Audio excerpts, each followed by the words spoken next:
Bupati Timur Tengah Selatan Epi Tahun enggan menghadiri dan menandatangani nota kesepakatan kebijakan umum anggaran dan prioritas plafon anggaran sementara atau KUA PPAS perubahan APBD pada rapat paripurna DPRD Senin 25 September 2023 lalu. Pasalnya, sejumlah kegiatan yang diusulkan Pemda TTS tak diakomodir anggarannya oleh DPRD dalam dokumen KUA PPAS perubahan APBD tahun 2023. Terkait hal tersebut, Bupati kemudian melayangkan surat pemberitahuan ke DPRD bernomor BPKAD-32.004.02/1715/2023 tanggal 25 September 2023 terkait ketidakhadirannya dalam rapat paripurna penandatanganan nota kesepakatan KUA PPAS perubahan APBD tahun anggaran 2023.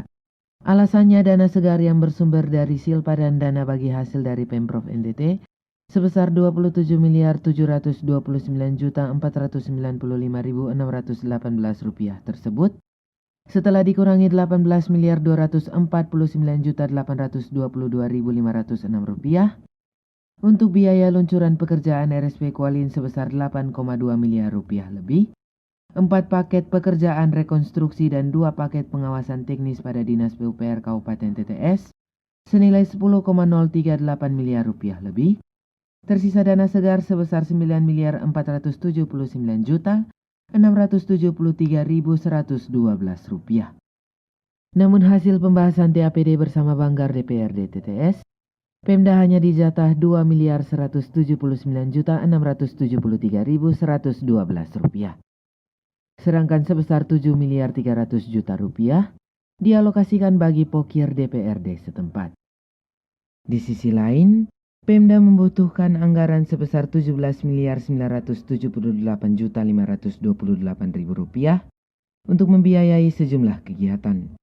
Di antaranya pemanfaatan dana jaminan kesehatan bagi masyarakat tidak mampu sebesar Rp6 miliar, honor tenaga kontrak selama 3 bulan yang sebelumnya dipangkas DPRD dalam APBD Induk sebesar Rp5.300.000.000, penyusunan naskah Ranperda tentang pajak daerah dan retribusi daerah, distribusi SPPT, kekurangan insentif pajak dan perjalanan dinas tetap sebesar Rp500 juta.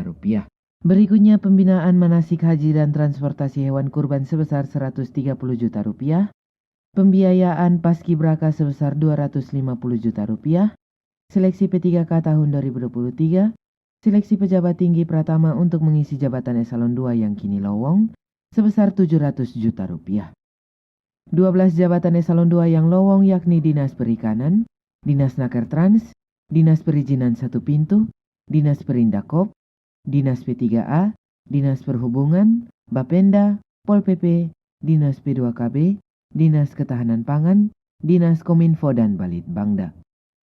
Selain itu, Pemda juga membutuhkan anggaran untuk membiayai NPHD dengan KPUD TTS sebesar Rp500 juta, NPHD dengan Bawaslu TTS sebesar Rp363.665.000, konsultasi dan fasilitasi penjabat kepala daerah sebesar Rp150 juta, fasilitasi Forkopimda TTS sebesar Rp300 juta, bandwidth dan penataan lapangan sebesar Rp350 juta, bantuan dana untuk karya bakti TNI sebesar Rp250 juta dan sejumlah kegiatan lainnya.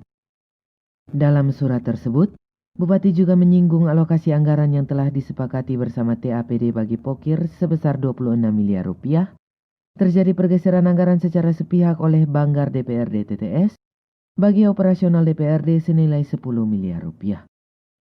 Wakil Ketua DPRD TTS Religius Usfunan yang dikonfirmasi secara terpisah Kamis 27 September 2023 terkait masalah tersebut mengaku untuk menutupi kebutuhan anggaran yang disodor pemerintah daerah sebesar Rp17,9 miliar lebih, maka solusinya adalah anggaran sebesar Rp18 miliar lebih pada Dinas Kesehatan dan Dinas PUPR ditarik dan dibawa ke APBD Induk 2024 mendatang sebagai utang pihak ketiga. Jika tidak, maka perubahan APBD 2023 tetap mengalami defisit. Terkait pergeseran anggaran secara sepihak oleh Banggar DPRD pada APBD Induk 2023 sebesar Rp10 miliar untuk operasional DPRD dari total dana pokir sebesar Rp26 miliar, Egy mengaku tidak terjadi pergeseran karena dari 26 miliar rupiah dana pokir, Dewan sepakat 10 miliar rupiah untuk sekretariat DPRD dan 16 miliar untuk pokir Dewan yang dijabarkan lewat OPD. Berikut petikan wawancara KLTV News bersama Wakil Ketua DPRD Kabupaten TTS Religius Usfunan. Dana sisa itu ada 27 miliar. Dari 27 miliar yang dana segar itu, ternyata ada dana DAK yang telah ditransfer masuk ke rekening daerah, tetapi dia tidak terhitung sebagai silpa, tapi dia terhitung sebagai hutang sebesar 18 miliar. Nah, dana untuk rumah sakit Pratama Kualin sebesar 8 miliar, dan dana dari kegiatan fisik PUPR itu sebesar 10 miliar lebih. Maka dalam pembahasan itu sudah kita untuk makan itu dianggap hutang karena bersumber dana DAK, kita tutup. Nah, kita tutup di situ. Nah, sehingga sisa 9,4 miliar itu. Nah, dari 9,4 miliar itu juga dalam pembicaraan kenapa PAD kita itu dia menjadi hampir tidak terrealisasi 50%. Setelah dievaluasi ternyata bahwa itu karena operasionalnya kurang. Dana operasional untuk OPD pengelola PAD itu menjadi kurang, sehingga bukan tidak ada sehingga tidak bisa mencapai PAD yang maksimal. Maka dari 7,3 miliar yang dialokasikan itu bukan untuk di DPRD, bukan untuk di sekretariat, tapi itu sebagai dukungan politik DPRD kepada OPD yang pengelola PAD, sehingga itu diarahkan nanti untuk OPD pengelola PAD untuk operasional, untuk mendukung hal-hal lain yang untuk bisa mendorong PAD sehingga PAD kita bisa tercapai, bisa mendekati 70-80%. Nah, karena sekarang ini ketika dokumen yang ada yang masuk kalau KUA PPAS itu sudah sekitar 39%.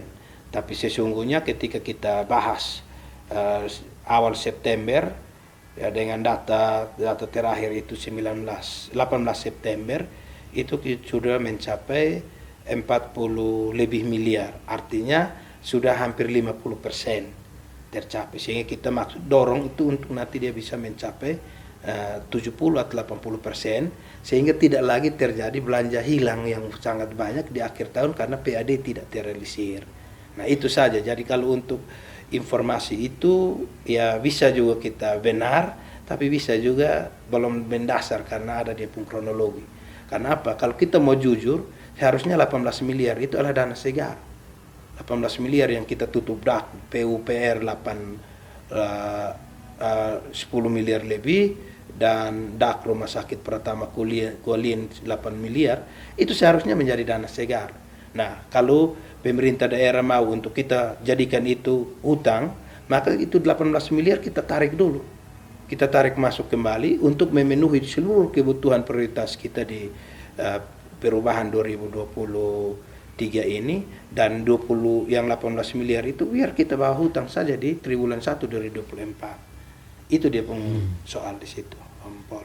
Oke, berarti dari nilai dana segar yang ada dan alokasi untuk dua lembaga ini untuk mengakomodir kemarin dana yang sempat dipotong untuk honor tenaga kontrak itu terakomodir tidak? Ya, jadi makanya ketika kita melihat kembali semua prioritas, contohnya honor 3 bulan, tenaga honor, gaji tenaga honor 3 bulan itu 5,3 miliar, dan paskibraka yang sudah jalan, terus ada haji, kegiatan naik haji yang sudah jalan, terus hewan kurban yang sudah diserahkan, itu kan masih hutang. Nah, itu kita lihat termasuk di dalamnya seleksi pejabat tinggi Pratama di akhir tahun, di dalamnya juga ada seleksi P3K, di dalamnya juga ada persiapan untuk penjabat bupati di awal tahun. Itu sudah kita lihat, dan karena ketiadaan anggaran itu maka kita hitung kembali semua. Kalau 9 miliar ini juga tidak cukup. Maka solusinya adalah kita tarik kembali itu minimal 10 miliar yang PUPR untuk kita biayai kembali ini semua. Terkait kondisi yang ada, rapat paripurna DPRD tentang penandatanganan nota kesepakatan KUA PPAS perubahan APBD 2023 kini mengalami deadlock dan terancam tidak jalan karena batas akhir penetapan Perda APBD perubahan adalah per 30 September 2023. Polcelere KLTV News mengwartakan.